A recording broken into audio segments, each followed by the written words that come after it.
3 proven ways to confuse a non-cuber, and how to do them. Up first, the corner twist.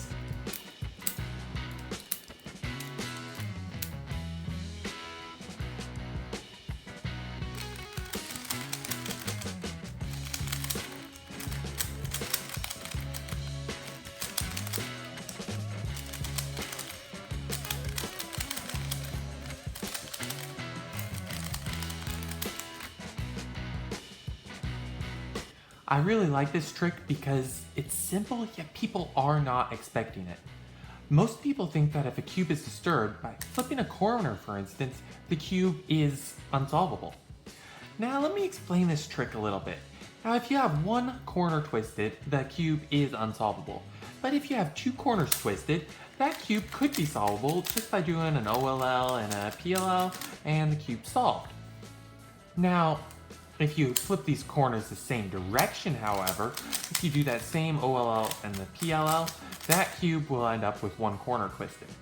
So the key to this trick is to flip corners opposite directions, and you can verify that you have this correct by having headlights on one side, headlights on the other side. Now, doing the full trick, you would flip all 8 corners just to give an extra flair. And there's a variety of ways that you could do this. I like the down, over, up, back method, standard beginner's method, flipping the top, and just going through your final sequences for your last layer. I actually like to do it on the side of the cube, so when I do it, it looks like this.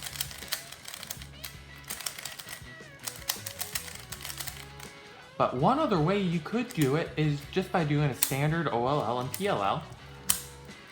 So if you're into just doing a standard OLL and PLL, you end up with a U-perm and it's done. Now most modern speed cubes are designed so that they will not corner twist, at least not easily. So what I actually did with this cube here is that I loosened up all the springs to relieve tension on the cube so that the cube would corner twist more easily. Second, none other but the center cap swap.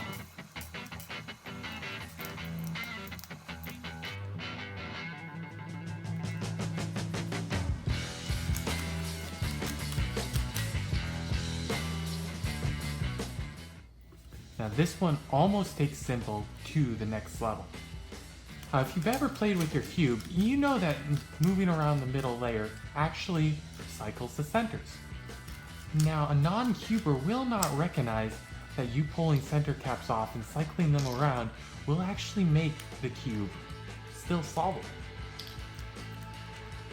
The important thing to remember with this one is to get all the center pieces in the right locations. If they're not in the right locations, then you do make an unsolvable cube. So once your pieces are in the right location, you just go through your sequence of moves and the cube is solved. At this point though, you don't really want to lift the center cap of a stickerless Rubik's Cube like this one and show them that the center piece isn't actually where it's supposed to be. It's best to just leave that center cap in and the cube is solved. Third, it's the edge flip.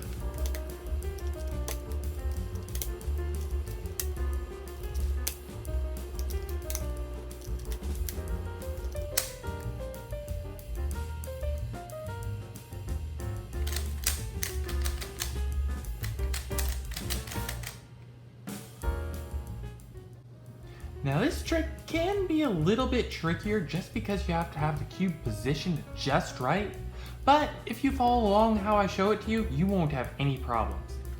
Now, an important thing to note is that you do need a loose cube in order to pull out the edges easy. I actually loosened up all the center screws in this one to make it easier.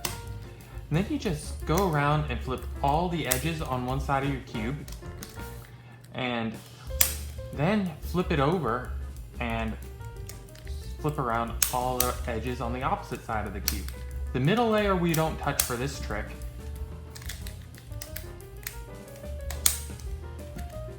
And once you're done, you just show everyone that edges are flipped, so obviously it's impossible to solve at this point.